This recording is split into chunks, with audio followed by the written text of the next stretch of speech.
Good morning everyone. आज हम अपने इस लेक्चर के माध्यम से मध्य प्रदेश के खनिजों के अध्ययन को आगे बढ़ाते हैं। लास्ट लेक्चर में अपन ने डोलोमाइट तक पढ़ा था, ठीक है। आज हम गेरू से शुरुआत करते हैं मध्य प्रदेश के खनिजों की। गेरू के उत्पादन की दृष्टि से मध्य प्रदेश का देश में प्रथम स्थान है, ठीक है। गेरू क्या होता है? एक नॉर्मल प्रकार की मिट्टी जो कंस्ट्रक्शन के कामों में यूज होती है, ठीक है। नॉर्मली क्या कहते हैं इसे? ओखरे। इंग्लिश नाम क्या है इसका? ओखरे। लेकिन मध्य प्रदेश का गेरू के उत्पादन में पूरे देश में प्रथम स्थान है। इसके उत्पादन में सतना की बेहट खदान प्रथम तथा जबलपुर के जौली, झलवारा तथा गोगरा द्वितीय स्थान पर है। क्लियर है ये चीज़? मध्य प्रदेश का तो देश में प्रथम स्थान है ही, लेकिन मध्य प्रदेश में सतना जिले की बेहट खदान का प्रथम स्थान है और जबलपुर जिले में जौली, झलवारा और गोगरा ये 3 खदानें हैं जहां से गेरू का बहुतायत मात्रा में उत्पादन किया जाता है। जबकि अन्य उत्पादक जिले पन्ना, ग्वालियर, बैतूल, होशंगाबाद, रीवा और शहडोल हैं। लेकिन सबसे ज़्यादा मात्रा में उत्पादन कहाँ से होता है? सतना से। और मध्य प्रदेश का गेरू के उत्पादन में प्रथम स्थान है। इसके बाद अपन बात करते हैं टिन की, ठीक है। टिन के बारे में तो आप सभी लोग जानते होंगे। टिन का भंडार हरियाणा में 36% तथा छत्तीसगढ़ में 28% है, जो कि भारत में हरियाणा प्रथम स्थान रखता है और छत्तीसगढ़ द्वितीय स्थान रखता है टिन के उत्पादन में। जबकि इसके उत्पादन में छत्तीसगढ़ का लगभग एकाधिकार है, ठीक है। मध्य प्रदेश में टिन का सर्वाधिक उत्पादन बैतूल जिले में होता है, ठीक है। तो मध्य प्रदेश का एकमात्र जिला है जहां से टिन का उत्पादन होता है, वो है बैतूल जिला। क्लियर? अब अपन बात करते हैं हीरा अर्थात डायमंड की। इसके बारे में तो आप सभी लोग जानते होंगे कि ये जो हीरा है ये सबसे ज़्यादा मात्रा में पाया जाता है पन्ना जिले में, पन्ना छतरपुर के क्षेत्र में। अब पन्ना छतरपुर जिलों में वो कौन से इलाके हैं जहां से हीरे का उत्पादन होता है? बिल्कुल ध्यान से समझिएगा। मध्य प्रदेश हीरा उत्खनन की दृष्टि से एक अग्रणी राज्य है। क्लियर है? वर्तमान में देश का अधिकांश हीरा केवल मध्य प्रदेश से ही प्राप्त किया जा रहा है। पन्ना की मझगवां, हनौता और उथली खदानें कौन कौन सी है? पन्ना जिले की मझगवां, हनौता और उथली खदानें। जबकि छतरपुर जिले की अंगौर खदान हीरे की प्रमुख खदानें हैं मध्य प्रदेश में। पन्ना जिले की 3 प्रमुख खदानें हैं, कौन कौन सी हैं वो? एक है मझगवां, हनौता और उथली। जबकि छतरपुर जिले की अंगौर खदान हीरा उत्पादन के लिए प्रसिद्ध है। इसके अतिरिक्त पन्ना जिले की किलकीला नदी, कौन सी नदी है? किलकीला नदी। किलकीला नदी के तट पर स्थित रामखेरिया खदान भी हीरे के उत्पादन से या हीरे के उत्पादन के लिए जानी जाती है। कौन सी खदान है? रामखेरिया खदान। और किस नदी के तट पर है? किलकीला नदी के तट पर है। ये चीज़ आपको विशेष रूप से याद रखना है। पन्ना जिले में स्थित मझगवां खदान देश में हीरे की सबसे बड़ी खदान के रूप में भी विख्यात है। कौन सी? मझगवां खदान। तो इन चीज़ों के नाम आपको विशेष रूप से याद रखने। ये प्रमुख हीरा उत्पादक क्षेत्र हैं मध्य प्रदेश के। पन्ना का कौन कौन सा क्षेत्र आ जाएगा? मझगवां, हनौता और उथली। जबकि छतरपुर जिले का कौन सा आ जाएगा? अंगौर क्षेत्र। जबकि पन्ना की किलकिला नदी के तट पर एक और खदान अवस्थित है जिसे कहा जाता है रामखेरिया खदान। ये भी हीरा उत्पादन के लिए ही जानी जाती है। और पन्ना जिले की मझगवां जो खदान है या मझगांव खदान जो है वो भारत की सबसे बड़ी हीरा खदान के रूप में भी विख्यात है।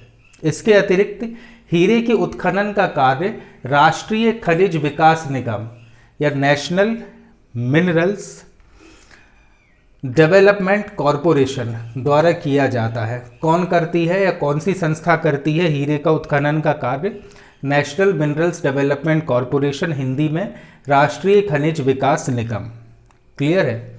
भारत में हीरे के भंडार में मध्य प्रदेश का 90.18% है, ठीक है। जबकि आंध्र प्रदेश का 5.72% और छत्तीसगढ़ का 4.09%। यानी कि सबसे ज़्यादा हीरे का उत्पादन कहाँ से होता है? मध्य प्रदेश से।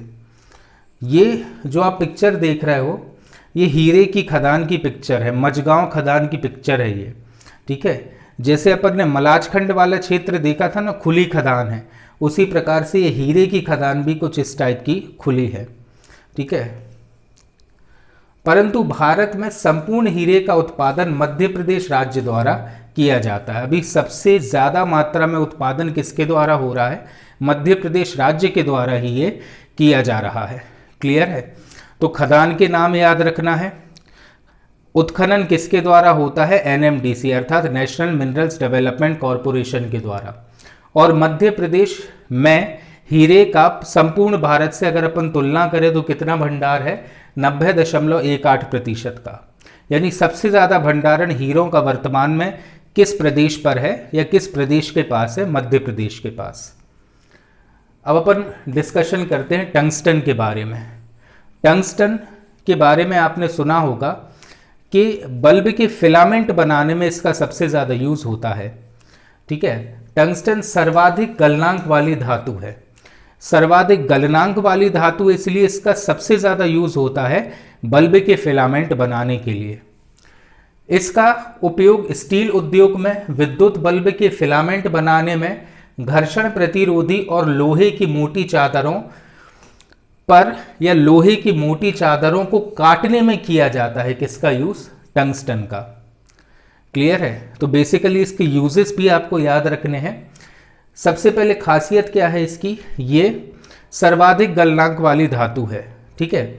इसीलिए इसका यूज़ कहाँ पर होता है? स्टील उद्योग में, विद्युत बल्ब के फिलामेंट बनाने में, और घर्षण प्रतिरोधी है इसीलिए इसका यूज़ होता है लोहे की मोटी चादरों को काटने के लिए भी।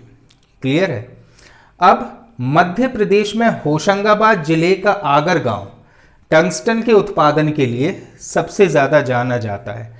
कहाँ का है? मध्य प्रदेश के होशंगाबाद जिले का आगर गांव पर्टिकुलरली जाना जाता है किसके उत्पादन के लिए? टंगस्टन के। क्लियर? अब अपन बात करते हैं ग्रेफाइट की। ग्रेफाइट कार्बन का ही एक फॉर्म है, ठीक है, जिसका यूज़ पेंसिल की निप या पेंसिल की लीड बनाने में सबसे ज़्यादा किया जाता है। एक ऐसा कार्बन का फॉर्म है जो नॉन मेटल होते हुए भी मेटल की प्रॉपर्टीज शो करता है। ये अपन केमिस्ट्री में पढ़ेंगे। ग्रेफाइट की प्राप्ति कायांतरित तथा नीस चट्टानों से होती है, ठीक है। तो ये चट्टानों की जो फॉर्म है कायांतरित और नीस, ठीक है, ये अपन ज्योग्राफी में पढ़ेंगे, या जब अपन ने मध्य प्रदेश के भूगर्भ का अध्ययन किया था तब अपन ने डिस्कस किया था कायांतरित और नीस की चट्टानों के बारे में। और डिटेल में हम ज्योग्राफी में पढ़ेंगे। लेकिन अभी क्या याद रखना है कि ग्रेफाइट की प्राप्ति कहाँ से होती है? कायांतरित और नीस प्रकार की चट्टानों से, ठीक है। मध्य प्रदेश के बैतूल जिले में इसके वृहद भंडार प्राप्त हुए हैं। कौन से जिले में? बैतूल जिले में, ठीक है। इसका उपयोग स्नेहक, पेंट, बैटरी और पेंसिल आदि उद्योगों में किया जाता है। क्लियर है? स्नेहक बनाए जाते हैं, पेंट बनाया जाता है, बैटरी और पेंसिल की जो लीड होती है ना जिससे हम लिखते हैं वो बनाने में यूज होता है सबसे ज़्यादा किसका? ग्रेफाइट का। अब अपन बात करते हैं तांबे की। तांबे के बारे में जैसा कि आप सब लोग जानते हो इसका व्यापक यूज होता है वायर्स वगैरह बनाने में, ठीक है। तांबे की प्राप्ति धारवाड़ शैल समूह की सिस्ट एवं फाइलाइट शैलों से होती है। क्लियर है? धारवाड़ शैल समूह भी एक्सप्लेन कर दिया है। सिस्ट और फाइलाइट जो उसकी प्रकार है धारवाड़ शैल समूह के, ये सब चीज़ें मैं आपको एक्सप्लेन कर चुका हूँ। तो धारवाड़ शैल समूह के सिस्ट और फाइलाइट प्रकार की शैलों से हमें प्राप्त होता है तांबा, जो प्रदेश के बालाघाट तथा छिंदवाड़ा जिले में बहुतायत मात्रा में पाया जाता है। बालाघाट मैंगनीज के उत्पादन के लिए भी प्रसिद्ध है, लेकिन मैंगनीज के साथ साथ बालाघाट तांबे के उत्पादन के लिए भी जाना जाता है। बालाघाट की कौन सी खदान? आइए समझते हैं। बालाघाट में स्थित मलाज खंड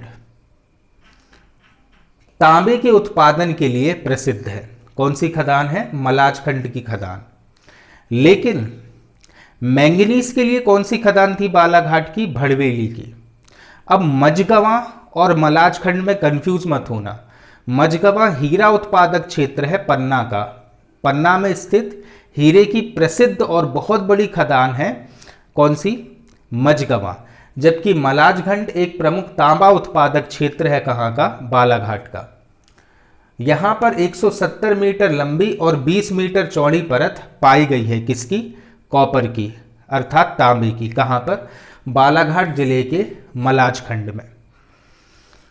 भारत में लगभग 50% तांबे का उत्पादन मध्य प्रदेश के मलाज खंड से ही किया जाता है। ठीक है, मतलब पूरे भारत में जितना भी तांबा उत्पादित होता है वो मध्य प्रदेश के मलाज खंड से होता है। कितना प्रतिशत? 50%। इसीलिए मलाज खंड को तांबा नगरी के नाम से भी जाना जाता है, क्योंकि अकेले मध्य प्रदेश का नहीं अपितु पूरे भारत का 50% तांबा उत्पादित हो रहा है। कहां से? कहां से? मलाज खंड से। इसलिए मलाज खंड को क्या कहा जाता है? तांबा नगरी, जो कि किस जिले में है? बालाघाट।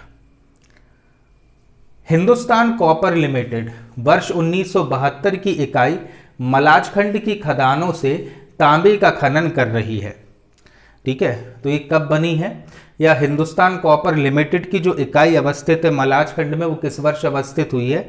वर्ष 1972 में। या 1972 से ही हिंदुस्तान कॉपर लिमिटेड तांबे का उत्खनन कर रही है। कहां पर? बालाघाट जिले के मलाज खंड में। मध्य प्रदेश में बालाघाट के अतिरिक्त छिंदवाड़ा का जंगलधेरी खदान का नाम है। बैतूल की घिसी खदान, टीकमगढ़ की गोतेत खदान, झाबुआ सीधी की चक्रिया खदान और कटनी की इमालिया खदान भी तांबे के उत्पादन के लिए जानी जाती है।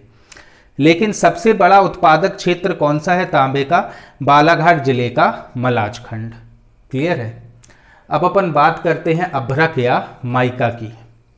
अभ्रक क्या होता है सबसे पहले समझना। अभ्रक आग्नेय और कायांतरित शैलों में पाया जाने वाला खनिज है। आग्नेय अर्थात ऐसी चट्टान जो काय से बनी है? गर्म लावे के ठंडा होने से बनती, उसको कहते हैं हम आग्नेय चट्टान।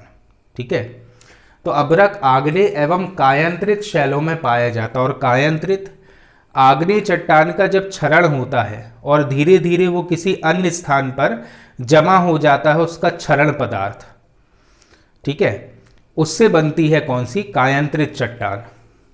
तो आग्नेय और कायांतरित शैलों में विशेष रूप से पाया जाता है अभ्रक।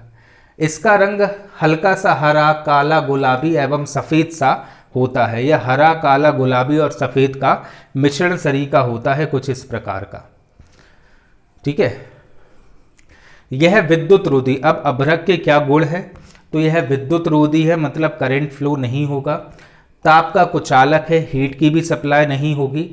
पारदर्शी एवं लचीला होता है, अर्थात संपूर्ण गुण है इसमें अधातु के या नॉन मेटल के। इसका उपयोग विद्युत उपकरण बनाने में, रबड़ फैक्ट्रीज में, इलेक्ट्रॉनिक एवं पेंट आदि के निर्माण में किया जाता है। किसका? अभ्रक का यूज। मध्य प्रदेश के छिंदवाड़ा, बालाघाट, मंदसौर, झाबुआ तथा होशंगाबाद जिलों में अभ्रक के कई प्रमुख भंडार पाए जाते हैं। तो ये पर्टिकुलर जिले हैं जो मध्य प्रदेश में अभ्रक का उत्पादन कर रहे हैं। अभ्रक का भंडारण इन जिलों में पाया जाता है। कौन कौन से हैं? छिंदवाड़ा, बालाघाट, मंदसौर, झाबुआ और होशंगाबाद। बालाघाट जिले का अभ्रक उत्पादन में प्रथम स्थान है। यानी अब आप सोच लो, अपने दिमाग में ये कॉन्सेप्ट बना लो कि बालाघाट जो है 3 चीज़ों के उत्पादन के लिए जाना जा रहा है। सबसे पहला है मैंगनीज, बालाघाट की भड़वेली। दूसरा है तांबा, बालाघाट जिले की मलाजखंड खदानें। और तीसरा है अभ्रक। अभ्रक एक नहीं अपितु बहुत सारे स्थानों पर बालाघाट में पाया जाता है, इसीलिए अभ्रक उत्पादन में बालाघाट का प्रथम स्थान है। अब अपन बात करते हैं किसकी? चूना पत्थर की। ठीक है, इसकी जगह एक्चुअल में अभ्रक के स्थान पर आना चाहिए था चूना पत्थर। इसको सही कर लेना। हालांकि आपको जो PDF मिलेगा उसमें चूना पत्थर ही लिखा हुआ आएगा, ठीक है। तो ये अभ्रक के स्थान पर क्या आना चाहिए? चूना पत्थर, ठीक है। चूना पत्थर अवसादी शैलों में पाया जाता है, अवसादी चट्टानों में। अब आपको ये क्लियर हो जाना चाहिए कि अवसादी चट्टान क्या होती है। वही आग्नेय चट्टान का क्षरण हुआ और उसका जो अवसाद है, आग्नेय चट्टान का जब क्षरण हुआ तो क्षरण हुआ जो पदार्थ है वो क्या कहलाता है? अवसाद। ये अवसाद किसी स्थान पर जाकर जमा होता जाता है, ठीक है। और काल और दाब का जब प्रेशर पड़ता है इस पर तो ये जम जाता है। ऐसी चट्टानों को कहा जाता है क्या? अवसादी चट्टान है। चूना पत्थर अवसादी शैलों में पाया जाता है और इसमें कैल्शियम कार्बोनेट की मात्रा सबसे अधिक होती है। किसमें? चूना पत्थर में। इसका उपयोग सीमेंट में, लौह इस्पात कारखाने में, उर्वरक के रूप में चीनी, कागज, रसायन आदि उद्योगों में किया जाता है। सबसे ज़्यादा यूज तो चूना पत्थर का होता है किसमें? सीमेंट उद्योग में। क्लियर? चूना उत्पादन में मध्य प्रदेश का क्रमशः सतना, कटनी, दमोह, रीवा जिलों का प्रथम, द्वितीय, तृतीय व चतुर्थ स्थान। यानी सबसे ज़्यादा चूना पत्थर का उत्पादन कहाँ होता है? सतना में। इसीलिए मुख्य रूप से जो सीमेंट कारखाने हैं वो कहाँ पर अवस्थित हैं? सतना में। क्लियर है? इसके अतिरिक्त धार, जबलपुर, सीधी आदि जिलों में भी चूना पत्थर का उत्पादन किया जाता है, लेकिन सबसे ज़्यादा मात्रा कहाँ पर है? सतना में। अभी जब अपन उद्योग धंधे पढ़ेंगे ना मध्य प्रदेश में, तो उसमें मैं पढ़ाऊंगा सभी प्रकार के कारखानों के बारे में। क्लियर है? तो सतना में सबसे ज़्यादा सीमेंट कारखाने क्यों अवस्थित है? क्योंकि यहाँ पर चूना पत्थर की उपलब्धता बहुत अधिक है। विंध्य कैमूर श्रेणी यहाँ पर लगती है जो चूना पत्थर का उत्पादक क्षेत्र है। मध्य प्रदेश में कटनी जिले को चूना नगरी के नाम से भी जाना जाता है। कारण क्या है? चूना पत्थर की बहुतायत मात्रा उपलब्ध होने के कारण कटनी को क्या कहा गया है? चूना नगरी। अब कैल्साइट भी एक प्रकार का चूना पत्थर ही है, ठीक है, लेकिन रत्न वगैरह में इसका यूज होता है किसका? कैल्साइट का। कैल्साइट के निक्षेप मध्य प्रदेश के बड़वानी जिले में पाए जाते हैं, ठीक है। तो मध्य प्रदेश का जो बड़वानी जिला है वो मुख्य क्षेत्र है किसका? कैल्साइट के उत्पादन का। इसके अन्य क्षेत्र झाबुआ तथा खरगोन है, ठीक है। इसको हम बोल सकते कि ये भी कैल्शियम कार्बोनेट का ही एक अपरूप है। अब अपन बात करें संगमरमर की, तो संगमरमर भी क्या है? एक प्रकार का चूना पत्थर ही है, ठीक है। संगमरमर के उत्पादन की दृष्टि से देश में राजस्थान का प्रथम तथा मध्य प्रदेश का द्वितीय स्थान है। तो अगर पूरे भारत पर अगर अपन दृष्टि डालें तो राजस्थान का आता है प्रथम स्थान और मध्य प्रदेश का आता है द्वितीय स्थान। किसके उत्पादन में? संगमरमर के। अब मध्य प्रदेश में कौन कौन से क्षेत्र हैं संगमरमर के उत्पादन में और कौन से क्षेत्र में किस प्रकार का संगमरमर मिलता है? राज्य में भेड़ाघाट, नर्मदा नदी के तट पर जबलपुर, भेड़ाघाट से सफ़ेद संगमरमर, उसी के पास जबलपुर से लाल संगमरमर, ग्वालियर से धब्बेदार संगमरमर, सिवनी से हरा संगमरमर, बैतूल एवं छिंदवाड़ा जिलों से रंगीन संगमरमर की प्राप्ति होती है। आर्कियन युग की शैलों में पाए जाते हैं, ठीक है, मतलब आर्कियन क्रम की चट्टानों से प्राप्ति होती है किसकी? संगमरमर की। इसके अन्य उत्पादक जिले हैं कटनी, सीधी, झाबुआ तथा हरदा। क्लियर है? लेकिन सफेद संगमरमर का स्थान कौन सा है? भेड़ाघाट, ठीक है। जबकि लाल संगमरमर जबलपुर से, धब्बेदार ग्वालियर से, हरा संगमरमर सिवनी से और बैतूल और छिंदवाड़ा से रंगीन संगमरमर की प्राप्ति होती है। क्लियर है? और किस प्रकार की चट्टानों में पाया जाता है ये? तो ये पाया जाता है आर्कियन क्रम की चट्टानों में। अब अपन बात करें कोयले की, ठीक है। कोयले के कौन कौन से इलाके हैं मध्य प्रदेश में? आइए इसके बारे में डिस्कस करते हैं अपन। कोयला एक जीवाश्मीय ईंधन है। ये मैंने भूगर्भिक इतिहास में भी पढ़ाया था आपको, जब अपन ने गोंडवाना क्रम की चट्टानों का अध्ययन किया था।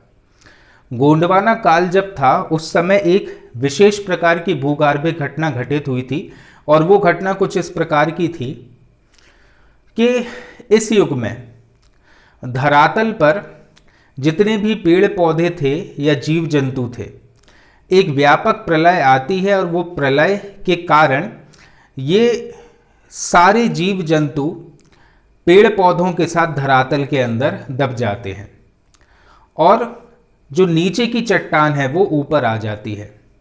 फिर दाब और ताप का ऐसा प्रभाव पड़ा इस अवसाद पर, जो बना था किससे? पेड़ पौधों से और प्राणियों से, मतलब जानवरों से, कि वो अत्यधिक ताप और दाब के कारण कोयले में परिवर्तित हो गया।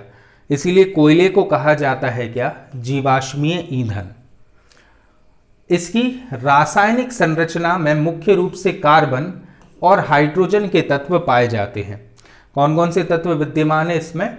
इसमें विद्यमान है कार्बन एवं हाइड्रोजन के तत्व। कोयले का निर्माण मध्य कार्बोनिफेरस काल में भूगर्भिक हलचलों के कारण सघन वनों के मलबे में दब जाने तथा उनके अवसादीकरण के पश्चात हुआ है। यही चीज मैं अभी आपको समझा रहा था कि उस काल में जितने भी वन थे वे सारे वन धरातल के अंदर समा गए थे, और कालांतर में दाब और ताप का ऐसा प्रभाव पड़ा कि ये जो पूरा क्षेत्र था वो कोयले में परिवर्तित हो गया। यह जो पूरा इलाका जो धरातल के अंदर समा चुका था वो कोयले में परिवर्तित हो गया। कोयले की गुणवत्ता पर ताप एवं दाब का सबसे अधिक प्रभाव है। क्लियर है? भारत में 98% कोयले के भंडार गोंडवाना एवं टर्शरी काल की चट्टानों में पाए जाते हैं।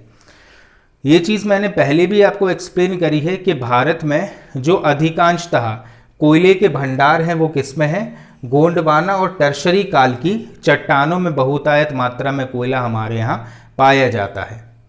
भूवैज्ञानिक सर्वेक्षण के अनुसार हाल ही में भारत में कोयले के 315.149 बिलियन टन भंडार है। कितना है? 315.149 बिलियन टन भंडार वर्तमान में भारत में है। किसके? कोयले के। जिसमें से 44.698 बिलियन टन लिग्नाइट प्रजाति का कोयला है।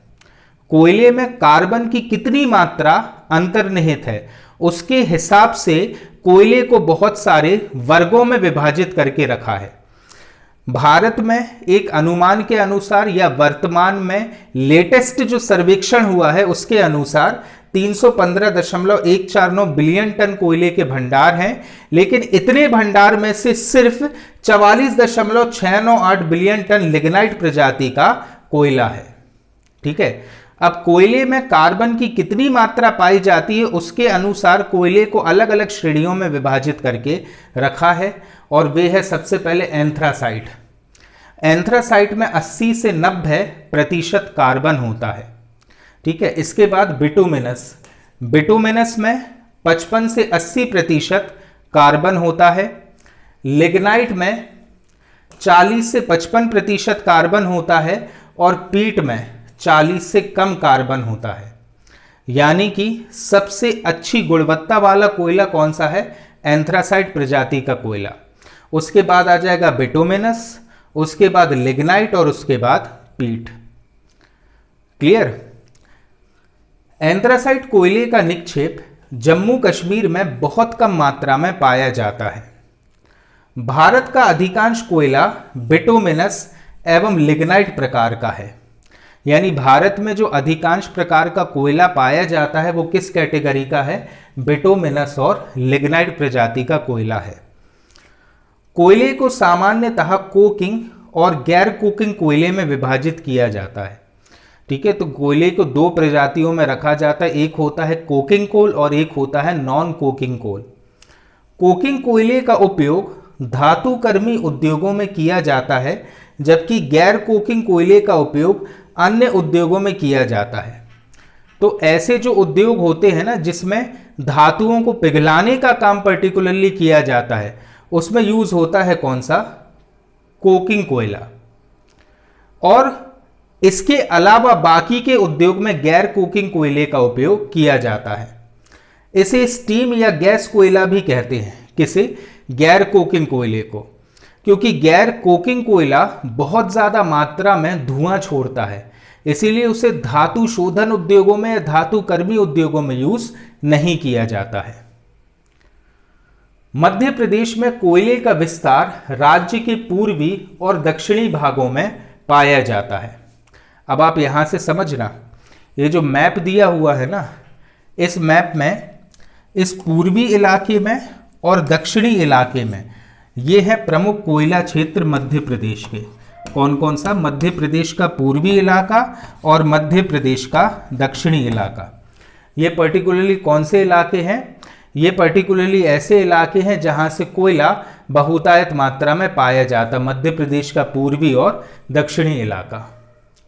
राज्य के सिंगरौली, सीधी, शहडोल के कोरार, सोहागपुर और जोहेला क्षेत्र, ये अपन बात कर रहे हैं पूर्वी कोयला क्षेत्र की, मतलब मध्य प्रदेश के पूर्वी भाग में जो कोयला क्षेत्र आता है उसकी। ठीक है, कौन कौन से इलाके, सिंगरौली, सीधी, शहडोल के कोरार, सोहागपुर और जोहेला कोयला क्षेत्र, तथा उमरिया का कंचन। ये जो उमरिया जिला है ना, उमरिया जिला में भी एक स्थान आता है, कौन सा, कंचन कोयला क्षेत्र। ठीक है, मध्य प्रदेश का सबसे छोटा कोयला क्षेत्र उमरिया का है। नॉर्मली हमें मालूम है कि मध्य प्रदेश का सबसे बड़ा कोयला क्षेत्र कौन सा है, सोहागपुर, शहडोल जिले का, लेकिन सबसे छोटा कोयला क्षेत्र भी है और वो कौन सा है, उमरिया जिले का, जिसका क्षेत्रफल मात्र 15.5 वर्ग किलोमीटर का है। किसका, उमरिया का। सिंगरौली की अगर अपन बात करें तो सिंगरौली मध्य प्रदेश का दूसरा बड़ा कोयला क्षेत्र है। तो दूसरे स्थान पर या सेकंड लास्ट आ जाएगा कौन सा, सिंगरौली, जिसका क्षेत्रफल 2337 वर्ग किलोमीटर का है तथा कुल भंडार 9207 मिलियन टन का है। यहां पर विश्व में कोयले की दूसरी सबसे मोटी जिसकी मोटाई कितनी है, 136 मीटर परत पाई जाती है। ये कहां पर पाई जा रही है, सिंगरौली वाले क्षेत्र में। इसके अतिरिक्त झिगुरदाह परत और नौनागार परत भी काफ़ी ज़्यादा मोटाई रखती हैं। लेकिन आपको ये याद रखना है कि जो सिंगरौली जो एक प्रमुख कोयला क्षेत्र है उसमें विश्व की दूसरी सबसे मोटी कोयला परत पाई जाती है। लेकिन उमरिया पाली बीरसिंहपुर के निकट जोहेला नदी घाटी में कोरार कोयला क्षेत्र स्थित है जो 39 वर्ग किलोमीटर का है। क्लियर है। मध्य प्रदेश का सबसे बड़ा कोयला क्षेत्र शहडोल जिले में स्थित सोहागपुर कोयला क्षेत्र है क्षेत्रफल के अनुसार। लेकिन अगर अपन देखें कोयला परत की मोटाई के अनुसार, तो अगर बात करें अपन कोयला परत की मोटाई के अनुसार तो वो आ जाएगा सिंगरौली। लेकिन अगर अपन क्षेत्रफल के अनुसार बात करें तो आ जाएगा कौन सा, सोहागपुर। कहाँ का, शहडोल का। और अगर सिर्फ आपको इतना दिया गया है कि मध्य प्रदेश का सबसे बड़ा कोयला क्षेत्र कौन सा है, तो शहडोल जिले का सोहागपुर कोयला क्षेत्र। लेकिन अगर विशेष रूप से पूछा जाए कि कोयला परत की मोटाई के आधार पर मध्य प्रदेश का सबसे बड़ा कोयला क्षेत्र कौन सा है, तब आपको मार्क करना है सिंगरौली। क्लियर है। ये तो बात हो गई कौन सी, मध्य प्रदेश के पूर्वी जिलों में अवस्थित कोयला क्षेत्र। अब अपन बात करने जा रहे हैं मध्य प्रदेश के दक्षिणी जिलों में अवस्थित प्रमुख कोयला क्षेत्र। तो दक्षिणी कोयला क्षेत्र में कौन कौन से क्षेत्र आ जाएंगे। सबसे पहले आएगा शाहपुर तवा कोयला क्षेत्र। कौन सा, शाहपुर तवा कोयला क्षेत्र। यह सतपुड़ा श्रेणी का सबसे बड़ा कोयला क्षेत्र है। मतलब अगर अपन मध्य प्रदेश के मैप पर फोकस डालें तो सतपुड़ा पर्वत श्रेणी कुछ इस स्थान से होकर गुजर रही है। ये कौन सी श्रेणी गुजरी, सतपुड़ा कोयला श्रेणी। और इस सतपुड़ा श्रेणी का सबसे बड़ा कोयला क्षेत्र हो जाएगा कौन सा, ये वाला शाहपुर तवा कोयला क्षेत्र, जो तवा नदी घाटी के किनारे बैतूल और होशंगाबाद जिलों के मध्य में अवस्थित है। क्लियर है। तो इस इलाके में आ जाएगा कौन सा, शाहपुर तवा कोयला क्षेत्र। क्लियर। इस क्षेत्र में स्थित प्रमुख कोयला खदानें हैं पाथरखेड़ा, दुल्हरा, मदनीपुर और तांदसी। ये पर्टिकुलरली कोयला खदानें हैं जो इस इलाके में अवस्थित हैं। अब इसके बाद दक्षिणी मध्य प्रदेश में एक और कोयला क्षेत्र है जिसका नाम है पैंच घाटी क्षेत्र। क्या बोलते हैं इसे कहा जाता है पैंच घाटी क्षेत्र। यह पैंच कान्हन क्षेत्र के अंतर्गत शामिल है। यह होशंगाबाद में चांदमेटा के निकट परासिया तथा पैंच तक विस्तृत है। मतलब वही होशंगाबाद और छिंदवाड़ा इलाके में आ जाएगा ये वाला कोयला क्षेत्र, जबकि इसके पहले जो अपन ने पढ़ा है वो होशंगाबाद और बैतूल वाले इलाके में विस्तृत है। ठीक है। अब अगर अपन बात करें कान्हन घाटी क्षेत्र की, तो ये कान्हन घाटी क्षेत्र भी मध्य प्रदेश के दक्षिणी जिलों में ही आता है। इस क्षेत्र में मुख्यतः नीमखेरा, जिनौर, दातला, जमाई तथा घोराबादी कोयला प्राप्त किया जाता है। तो ये खदानें हो गई कान्हन कोयला क्षेत्र की, लेकिन है तो मध्य प्रदेश के दक्षिणी इलाके में है। लेकिन खदानों के नाम क्या क्या है? नीमखेरा, जिनौर, दातला, जमाई, घोराबादी कोयला। ये प्रमुख खदानें हैं किसकी? कोयले की। कौन सा कोयला क्षेत्र है ये? कान्हन घाटी कोयला क्षेत्र। अब अपन बात करें मोहापानी कोयला क्षेत्र भी।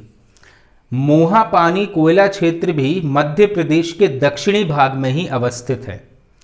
यहां से साधारण प्रकार का कोयला प्राप्त किया जाता है जिसमें कोयले की 0.9 से 5.4 मीटर मोटी परतें शामिल हैं। कहां से? मोहापानी कोयला क्षेत्र से। क्लियर है। भारत में कोयले की कुल 443 खदानें अवस्थित हैं। ये वर्तमान आंकड़ों के अनुसार भारत में कितनी कोयला खदानें हैं? 443, जिसमें झारखंड में सबसे ज़्यादा, उसके बाद पश्चिम बंगाल में, फिर मध्य प्रदेश में और महाराष्ट्र में। ठीक है। इस्पात उद्योगों में कोकिंग कोयले की मांग अधिक है क्योंकि कोकिंग कोयला बहुत कम मात्रा में धुआं उत्सर्जित करता है, जिसके कारण गैर कोकिंग कोयले की गुणवत्ता बढ़ाने के लिए कोयला खदानों के निकट कोयला धोवनशालाएं लगाई गई हैं। तो कोयला धोवनशालाएं क्या करती हैं? जो गैर कोकिंग कोयला है, जो बहुत ज़्यादा धुआं जनरेट करता है, उसकी गुणवत्ता बढ़ाने का कार्य करती हैं। कौन सी? कोयले की धोवनशालाएं, जहां पर कोयले को वॉश किया जाता है जिससे कि उसकी गुणवत्ता बढ़ जाए, जिसमें मध्यम श्रेणी के कोकिंग कोयले को तैयार किया जाता है। क्लियर है। किससे? गैर कोकिंग कोयले से। और मध्य प्रदेश में ये कोयले उत्खनन का कार्य जो कंपनियां कर रही हैं वे हैं उत्तरी कोलफील्ड लिमिटेड या नर्दर्न कोलफील्ड लिमिटेड। कहां पर काम कर रही है ये? सिंगरौली में। दक्षिण पूर्वी coalfield limited, south east coalfield limited, ये काम कर रही है मध्य प्रदेश के पूर्वी क्षेत्र अर्थात सोहागपुर, जोहेला और अनूपपुर क्षेत्र में उत्खनन का। अब अपन बात करें पश्चिमी कोलफील्ड लिमिटेड की, तो ये पश्चिमी कोलफील्ड लिमिटेड काम कर रही है कहां पर? पैंच, कान्हन और पाथरखेड़ा क्षेत्र पर। क्लियर है। इतना आपको ध्यान रखना है कहां पर? कोयले के विषय में। ठीक है। चलिए अब अपन बात करते हैं सोने की अर्थात गोल्ड की। गोल्ड वैसे तो ज़्यादा मात्रा में नहीं मिलता है मध्य प्रदेश में, लेकिन फिर भी बहुत कम मात्रा में मिलता तो है। मध्य प्रदेश में सोना सीधी जिले में पाया जाता है। तो कौन सा जिला हो गया? सीधी जिला। सीधी जिले में कहना चाहिए सोने की बहुत कम लेकिन कुछ मात्रा तो पा ही जाती है। इसके अतिरिक्त अन्य जिले कटनी, शहडोल एवं बालाघाट हैं जहां से सोने की प्राप्ति होती है। अब अपन बात करें मध्य प्रदेश राज्य खनिज विकास निगम की। क्या है ये मध्य प्रदेश राज्य खनिज विकास निगम? मध्य प्रदेश शासन द्वारा राज्य खनिज विकास निगम की स्थापना खनिज पदार्थों के उत्खनन, संवर्धन और अयस्क धातुओं में परिवर्तन के उद्देश्य से 19 जनवरी 1962 में की गई थी। मतलब खनिजों को निकालना मतलब उनका उत्खनन करना, संवर्धन करना और अयस्क धातुओं में परिवर्तित करना। इस उद्देश्य से स्थापना हुई थी मध्य प्रदेश राज्य खनिज विकास निगम की। किस वर्ष? 19 जनवरी वर्ष 1962 को। तो मध्य प्रदेश सरकार की वो इकाई कौन सी है जो खनिजों के उत्खनन का कार्य कर रही है वर्तमान में? मध्य प्रदेश राज्य खनिज विकास निगम। अब अपन बात करें मध्य प्रदेश खनिज अधिनियम एवं नीति की। ठीक है, तो भारत सरकार खनिज अधिनियम 1957, केंद्र सरकार का खनिज अधिनियम है किस वर्ष का? 1957 का। 1957 के अंतर्गत मध्य प्रदेश की प्रथम खनिज नीति वर्ष 1995 में घोषित की गई थी। ठीक है, तो मध्य प्रदेश सरकार ने अपनी पहली खनिज नीति कब घोषित की थी? वर्ष 1995 में। मध्य प्रदेश गौण खनिज अधिनियम 1996 पारित किया गया था। कौन सा? 1995 में नीति घोषित की और उसी नीति के अनुसरण में मध्य प्रदेश गौण खनिज अधिनियम 1996 पारित किया। लेकिन वर्तमान में जो नीति मध्य प्रदेश में लागू है वो है खनिज नीति वर्ष 2010 की। मतलब वर्तमान में जो नीति लागू है वो कौन सी? खनिज नीति वर्ष 2010 की। आइए समझते हैं कि इस नीति के प्रमुख तथ्य क्या हैं। तो मध्य प्रदेश राज्य खनिज नीति का अनुमोदन 7 सितंबर वर्ष 2010 को किया गया था। वर्तमान में 2010 की जो नीति लागू है वो कब लागू हुई है? 7 सितंबर वर्ष 2010 को, जिसका उद्देश्य सुनियोजित एवं वैज्ञानिक तरीके से तथा समस्त पर्यावरणीय और पारिस्थितिकीय संतुलन को ध्यान में रखते हुए खनिजों का विकास उत्खनन करना है। ठीक है, अर्थात हम ये बोल सकते हैं कि नए नए वैज्ञानिक तरीकों का प्रयोग करके इन खनिजों का उत्पादन करना, साथ ही पर्यावरण और पारिस्थितिकी अनुकूलता सुनिश्चित करना। पर्टिकुलरली ये दो यूज हैं किसके? 2010 की इस खनिज नीति के। इस नीति के अंतर्गत प्रमुख प्रावधान क्या क्या हैं वो समझना। नवीन खनिजों की खोज और भंडार आकलन के लिए अत्याधुनिक प्रौद्योगिकी का उपयोग कर खनिजों की खोज करने के लिए निजी क्षेत्र की सहभागिता को प्रोत्साहन देना। यानी बड़ी से बड़ी टेक्नोलॉजी का यूज करना और जो प्राइवेट इकाई हैं, सरकारी इकाई प्राइवेट इकाइयों का या प्राइवेट इकाइयों के साथ मिलकर इस नीति का अनुसरण करके नए खनिजों की खोज करें, लेकिन अपनी इस खोज में अत्याधुनिक प्रौद्योगिकी का आपको प्रयोग करना होगा। एक निश्चित अनुपात में उच्च और निम्न श्रेणी के खनिजों के मिश्रण के लिए अध्ययन व उनके वैज्ञानिक विधि का उपयोग किया जाए। क्लियर है? कौन सा खनिज ज्यादा मात्रा में है, कौन सा खनिज कम मात्रा में है, इस आधार पर विभाजन करके इस नीति का यूज किया जाए। खनिज विकास निधि की स्थापना की जाएगी। मतलब सरकार जो है अपने बजट में खनिज विकास नीति की स्थापना करेगी। खनिजों के अवैध उत्खनन परिवहन पर नियंत्रण के लिए विभिन्न विभागों में समन्वय स्थापित किया जाए। ठीक है, विभिन्न विभागों के साथ समन्वय स्थापित किया जाए। इसका तात्पर्य यह है कि सारे विभागों के बीच में तालमेल बैठाया जाए ताकि इन खनिजों का अवैध प्रकार से उत्खनन ना हो। खनिजों के परिवहन के लिए ई परमिट की व्यवस्था पर बल दिया जाए। ई परमिट अर्थात ये जो परमिट के लिए एक ऑफिस से दूसरे ऑफिस तक भटकना पड़ता है, ये सब चीजें बंद करके ऑनलाइन ही परमिट जारी कर दिया जाए। खनिज रियायत आवेदन पत्रों की प्रक्रिया को पारदर्शी बनाया जाए। क्लियर है? बहुमूल्य धातुओं की खोज को विशेष प्राथमिकता दी जाएगी। मतलब ऐसी धातुएं जिनका मूल्य बहुत ज्यादा है उनको पहले खोजा जाएगा।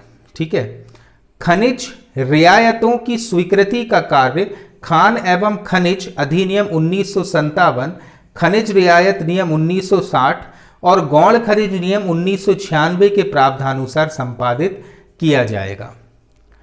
क्लियर है? तो इन चीज़ों के बारे में भी आपको ध्यान रखना है। इस 2010 की नीति का ही ये पार्ट है कि खनिज रियायतें मतलब खनिज के क्षेत्र में छूट। तो सेंट्रल गवर्नमेंट के कुछ अधिनियम है, उस अधिनियम के अनुसार ही खनिजों के क्षेत्र में छूट दी जाएगी। ये है मध्य प्रदेश के प्रमुख खनिज जिनका अध्ययन आपको बार बार करना है। क्लियर है? Thank you.